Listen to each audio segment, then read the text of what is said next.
Onko ensiapukurssisi päivitystä vaille?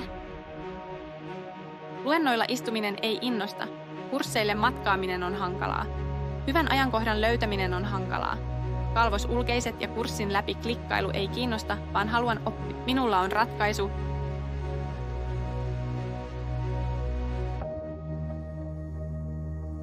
Mitä jos opiskelisit kotisohvalta käsin? Katselisit lyhyitä videoita omaan tahtiisi.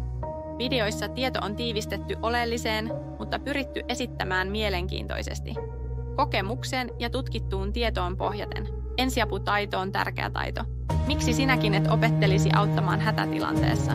Nyt on hyvä hetki liittyä mukaan ensiavun peruskurssille, joka alkaa 1. huhtikuuta 2025. Ilmoittaudu mukaan jo tänään. Sivustoltani pääset ilmoittautumaan mukaan, löydät pilottikurssin alennuskoodin sekä pääset liittymään postituslistalle ja lataamaan itsellesi ilmaisen oppaan. Oppaassa käydään läpi yleisimmät kotitapaturmat ja sitä, kuinka niitä voit välttää. Paloturvallisuutta, varautumista sekä listataan, mitä kaikkia ensiaputarvikkeita on syytä olla kotona.